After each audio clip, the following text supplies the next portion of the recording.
Perkenalkan, saya Puspita Sarmini Hana, SMK Negeri 12 Jakarta, mahasiswi program Pendidikan Ekonomi Sumber dalam Jabatan tahun 2025 LPTK Universitas Islam Indonesia Indonesia Jakarta.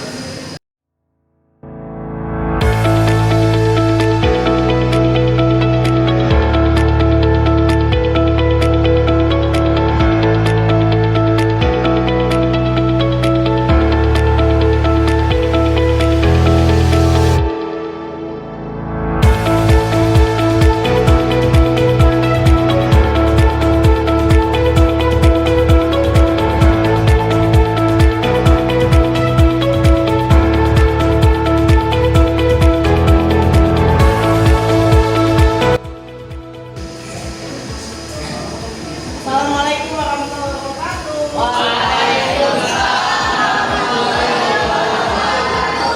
Ya, apa kabar anak-anak ibu? Ya, hari ini materi pelajaran agama Islam kelas 10 kita sudah masuk ke bab ke 10. Apa nama materinya?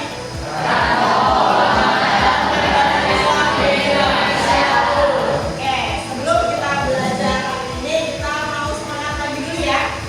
Yang masih lemas-lemas, yang masih belum sarapan, kita semangat lagi dulu. Siap?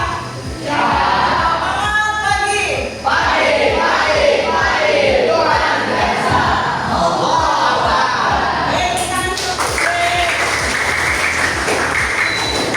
Hari ini siapa yang tidak masuk? Kenapa dia? Sakit. Udah berapa? Oke, sekretaris kelasnya mana?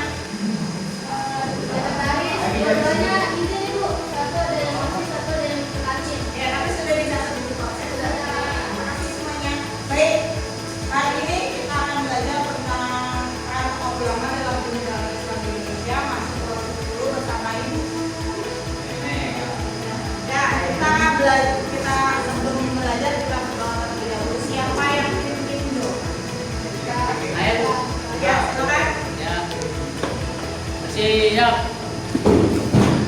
Doa mulai.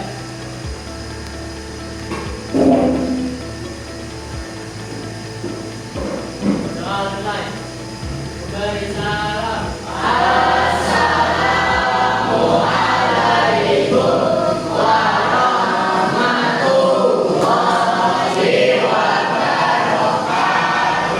Waalaikumsalam warahmatullahi wabarakatuh. Semoga yang tadi saya berdoa, ilmu yang akan kita pelajari pada hari ini mendapatkan ilmunya mendapatkan dengan ikhlas, dan nanti apapun ilmu yang kita dapatkan menjadi berkah. Yuk, jadi dulu.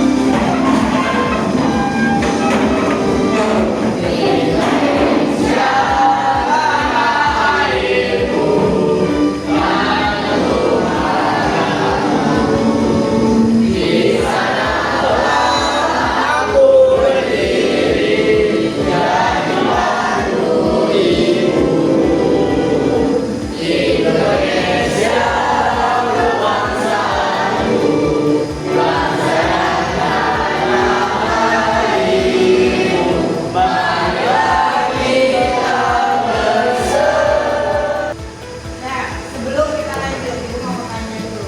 Waktu materi bab 9, siapa yang masih ingat materinya tentang apa? Sama dari bab yang sebelumnya, di pertemuan yang lalu. Hah? Tentang zina, betul. Di bab 9 tentang zina. Di pertemuan yang lalu kita sudah bahas tentang apa namanya? Tentang zina, ayatnya, dalilnya, kemudian hadisnya, kemudian apa lagi? Larangan tentang zina, hukuman dan lain sebagainya. Dah, di bab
Roma.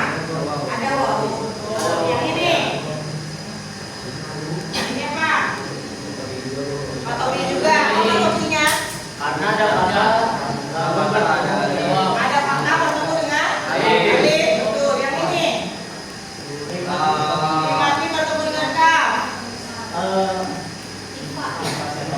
Mas Syafawi betul. Yang ini. Matobi. Ini. Matobi. Yang ini. Bukan. Mat Arif. Tepuk tangan dong. Nah, tujuan pembelajaran hari ini kita ada 4 tujuan pembelajaran. Ibu mau minta 4 orang untuk membacakan. Nomor 1 sih membacakan. Saya mau. Silakan nomor 1. Tujuan pembelajaran yang pertama yaitu melalui metode discovery learning dan information search mampu menganalisis peran tokoh ulama Islam di Indonesia atau yang biasa disebut Wali Songo dalam menyebarkan ajaran-ajaran Islam. Terima kasih. Tujuan pembelajaran kedua. Bu, Silakan. melalui metode timeline mampu mempresentasikan paparan mengenai sejarah perjuangan dan metode dakwah Wali Songo di Indonesia yang dilakukan secara damai. Oke, terima kasih. Tujuan pembelajaran yang ketiga. Siapa mau membacakan? Silakan. Melalui metode Max Party mampu meyakini metode dakwah yang moderat bil al-hikmah wa al-maulatil hasanah adalah perintah Allah Subhanahu wa taala. Oke, terima kasih. Yang terakhir. Yang mau membacakan? Silakan. Yang keempat ada melalui metode problem based learning mampu membiasakan sikap kesederhanaan damai kesungguhan dalam berilmu dan semangat menghargai adat istiadat dan perbedaan dengan orang lain. Nah, terima kasih. Ini ada 4 tujuan pembelajaran yang akan kita pelajari pada hari ini. Penyebaran Islam merupakan salah satu tahapan yang sangat penting dalam sejarah peradaban Indonesia. Yang namanya sejarah itu masa lalu atau masa depan? Kalau masa depan? Sayang ya.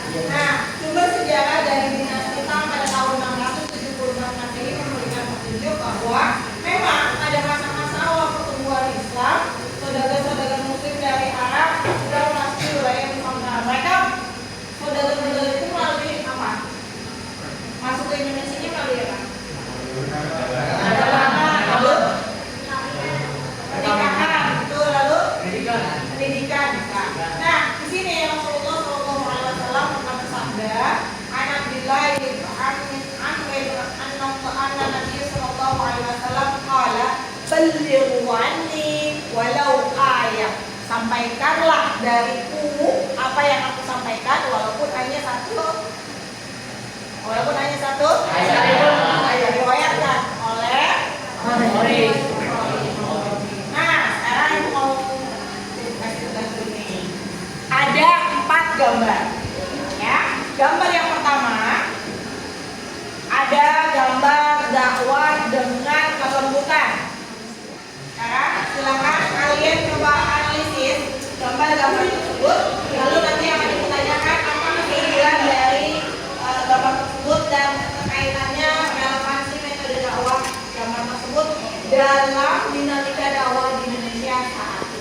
Butuh berapa menit? 3 menit? 3 menit? Oke, deal. 3 menit tadi sekarang silakan. Silakan. Boleh diskusi dengan teman sebangkunya, boleh. Silakan. Boleh, silakan diskusikan dengan teman sebangkunya. Nanti kalian boleh pilih mau menjalankan gambar pertama atau gambar kedua atau gambar ketiga atau gambar keempat. Ya, ibu ulang sekali lagi. Untuk gambar pertama, gambar metode dakwah dengan kelembutan. Gambar yang kedua, gambar metode dakwah melalui seni dan budaya. Gambar yang ketiga, gambar metode dakwah dengan cara yang baik. Gambar yang keempat, gambar metode dakwah kontemporer atau kekinian. 2 menit lagi. Dan syair-syair lagi. Silakan. Oke, waktu habis. Time is over. Oke. Siap ya? Siapa yang mau menjabarkan gambar pertama? Oke, silakan pilih nih.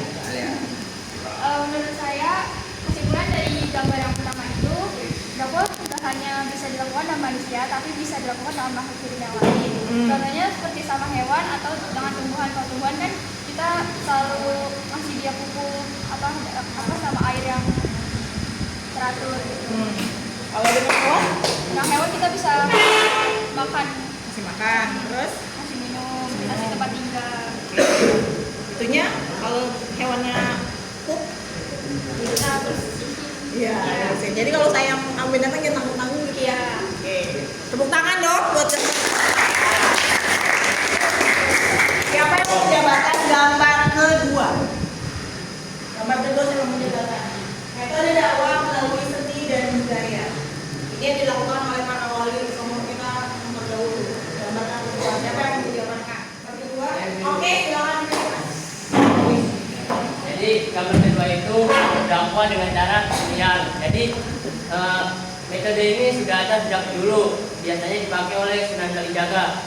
Dia melakukan seni wayang, tapi isinya itu seperti keagamaan-keagamaan. Jadi orang yang hadir di acara tersebut jadi tertarik untuk masuk ke agama Islam. Dari zaman Sunan Kalijaga sampai sekarang ternyata ada yang mengikuti jejaknya ya. Ya betul. Tepuk tangan dong. Gambar yang ketiga, ada orang yang ngajakin dakwah dengan cara memaksa, ada juga yang dengan penuh kelembutan. Kira-kira yang menurut kamu metode yang baiknya seperti apa? Gambar ketiga, saya mau menjelaskan. Kalau berpendapat tidak ada salah dan benar, betul nggak? Kalau berpendapat menyampaikan opini tidak ada definisi salah atau benar. Oh, belum ada salah. Ada pendapat. Silakan, siapa mau menjabarkan? Pendapat saya tentang gambar nomor 3, Bu. Ada, kita skip tempat dulu. Gambar yang keempat, tadi baru gambar ketiga ya. Gambar yang keempat, metode dakwah kontemporer yang masa kini. Yang masa kini jadi metode dakwah yang dulu ternyata ubah drastis pada zaman kini. Apalagi sekarang masuk generasi emas atau generasi emas nih. Awal masuk gen apa nih? Gen Z ya katanya ya. Nah, siapa yang bisa menjabarkan metode dakwah kontemporer yang masa kini seperti apa? Ini masih cluenya. Metode dakwah kontemporer yang saat ini itu biasanya menggunakan teknologi yang digunakan di zaman sekarang. Nah, ternyata teknologi yang ada di zaman sekarang bisa digunakan untuk berdakwah. Bagaimana caranya? Ya, silakan. Jadi dakwah dalam gambar ini dengan cara menggunakan aplikasi. Jadi kita bisa bikin aplikasi khusus untuk dakwah. Contohnya, Itu kayak ada aplikasi Al-Quran, jadi kita bisa baca Al-Quran menggunakan HP. Terus juga ada banyak dakwah tuh di sosial media ya kan. Jadi kita tinggal video doang, terus akan nyebarin dakwah kita. pengalaman kamu, kamu mendapatkan ilmu agama dari aplikasi-aplikasi tersebut, mana yang paling kamu sering gunakan? Saya sih dari sosial media tuh, Contohnya, kayak Instagram, Instagram, YouTube, YouTube, yang paling sering paling sering sih Instagram. Instagram. Ya, ternyata teknologi juga tidak hanya buat main-main saja ya. Ya bukan hanya sekedar share foto dan video saja, tapi juga bisa untuk menjadi media dakwah. Tentunya media dakwah kontemporer yang berlaku untuk saat ini. Tepuk tangan, terima kasih. Satu PR lagi yang untuk gambar yang ketiga, metode dakwah. Ya silakan sendiri mas. Di sini Pak, metode dakwah menggunakan cara yang lembut itu sama seperti Nabi kita, Nabi Muhammad SAW. Dia menggunakan cara yang lembut untuk mengajak umat kafir untuk masuk ke agama Islam. Sedangkan menggunakan cara yang kasar itu sepertinya tidak diperbolehkan karena. Nah sekarang apa yang dimaksud dengan wali songo?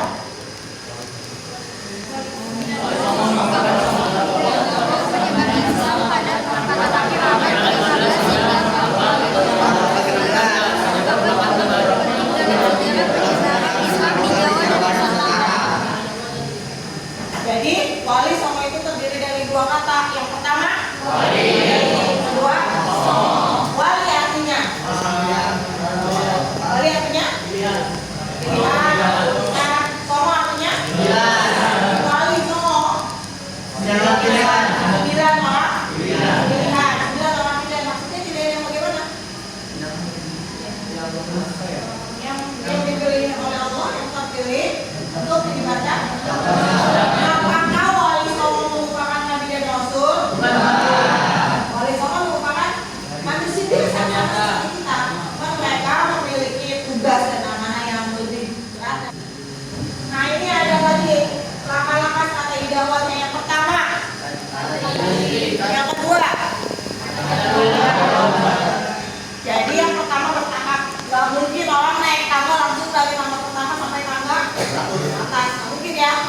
step by step, pelan-pelan. Ngajaknya juga harus bertahap pelan-pelan supaya orang yang diajak mau masuk ke dalam ajaran Islam. Nah, kemudian pada abad ke-7 di masa kekuasaan Ratu Simha di Kerajaan Kalingga, datang para pedagang Arab, diberitakan cukup banyak dari dinasti Tang di China. Nah inilah migrasi, tahu migrasi? Apa migrasi? Ya, migrasi keluarga Persia ke Nusantara pada abad ke-10 Masehi. Metode dakwah yang diajarkan oleh Wali Songo apa saja? Sama. Bagaimana kalau ceramahnya mereka? Beliau itu. Namanya langsung atau tidak langsung? Langsung. Kalau di zaman sekarang metode dakwahnya kontemporer, tidak langsung ya. Lama bisa. Kalau di zaman dulu ada nggak? Ada. Berarti masih dakwah secara langsung konvensional. Langsung nih, ya dikumpulin di suatu surau. Ya kalau di dakwah di suatu surau. Kemudian kalau semuanya berceramah. Yang kedua, tanya jawab dan diskusi. Jadi antara sunnah atau wali, kemudian tanya jawab diskusi dengan santri-santrinya atau dengan jamaah. Nah ini ada 9 nama kalian pertama. Siapa nama aslinya? Paling Ibrahim. Apalin bukan? Nanti siap-siap dibuat pertanyaan ya. Nanti apalin. Ini wajahnya seperti ini apalin. Yang kedua. Siapa nama aslinya? Raden Rahmat. Raden Rahmat merupakan putra dari Sunan Giri. Itu Sunan Giri siapanya? Ayahnya punya anak namanya Raden Rahmat. Terakhir Sunan Giri. Siapa nama aslinya? Nah ternyata dari nama-nama sunan atau nama-nama wali ini banyak yang dipakai oleh Universitas Islam Negeri yang ada di Indonesia. Pernah tahu? Apa saja? Kalau di Jakarta ada namanya UIN, Universitas Islam Negeri Syarif Hidayatullah. Ini adalah kata penyebaran Islam di Indonesia, di mana kalau tanda merahnya berarti dari dalam ke luar. Kalau di Pulau Jawa, ya Pulau Jawa. Dari Pulau Jawa ada dari luar ke dalam dan dari dalam ke luar. Sedangkan kalau di daerah Sumatera, banyak kan keluar. Dari daerah Kalimantan, keluar. Kalau Sulawesi, keluar dan masuk. Hafalkan? Hafal dong. Butuh waktu berapa menit? Berapa menit? 1 jam. Berapa menit ayo?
tadi menurut kalian apa kurang apa plus minusnya dan refleksi kalian terhadap permainan tadi gimana? Silakan. Singkat, padat, jelas, dikit-dikit aja. Satu. Cepat. Hah? Pokoknya cepat. Bonus berundurnya kurang. Terus. Habis itu terus ini juga kayak gak nentu kayak benar berapa tergantung skor, terus ada kayak Iya. kaliannya gitu, jadi Karena skornya ditentukan oleh cepat dan sama tepat. power, ada power nanti di sini kan ada powernya yang bisa digunakan. Nah itu bisa ada yang dikali-kali itu, nanti bisa nambahin poinnya. Oke, itu. Nah sekarang plusnya. lebih enak nih. Lebih enak aja kalau Lebih enak. Kalau buat belajar Iya, seru banget. seru. Belajar lebih seru. Sekarang ini mau tanya sama teman-teman. Kalau belajar menggunakan teknologi atau metode bagaimana? Ngantuknya hilang? Dengan kejar-kejaran enggak? Tepuk tangan yang buat 3 jagoan kita. Terima kasih semuanya. Baik. Nah ini adalah hikmah dan pesan selama tadi kita sudah melakukan 3 jam pembelajaran. Hikmah dan pesannya bahwa sebelum Islam datang, masyarakat Nusantara ada menganut animisme, dinamisme. Tahu animisme? Apa itu animisme? Ini Mbak? Nyembah hewan, ya? Hah? Iya. Kalau dinamisme? Yang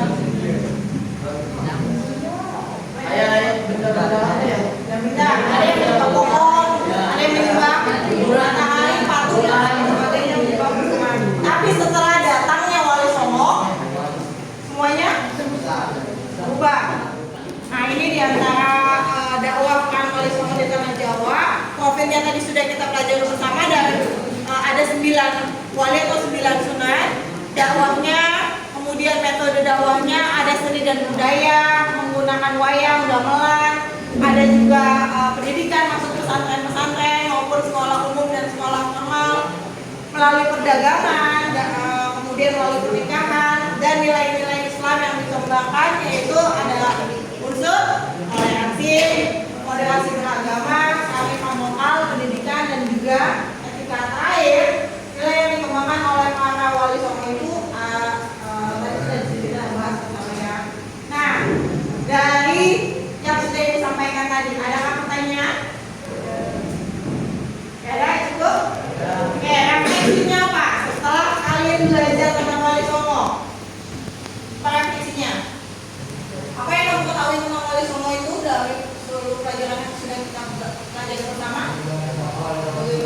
Belajar bahwa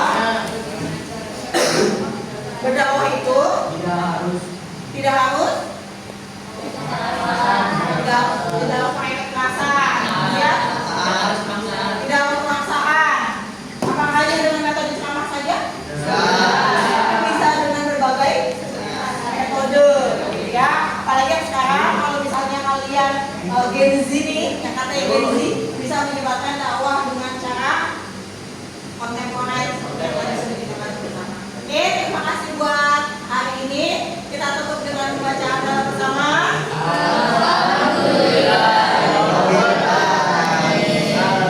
Tugas untuk pertemuan selanjutnya, pertemuan selanjutnya adalah kalian nanti membuat resume atau membuat rangkuman berdasarkan pengalaman kalian menggunakan pengalaman kalian berdakwah dengan menggunakan metode kontemporer.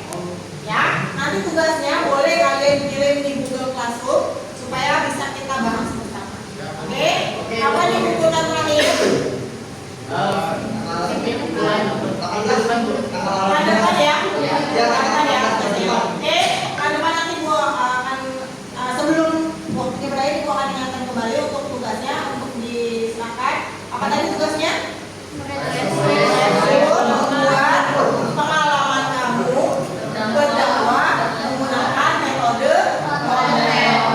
Bisa? Kita akhiri dengan membaca doa.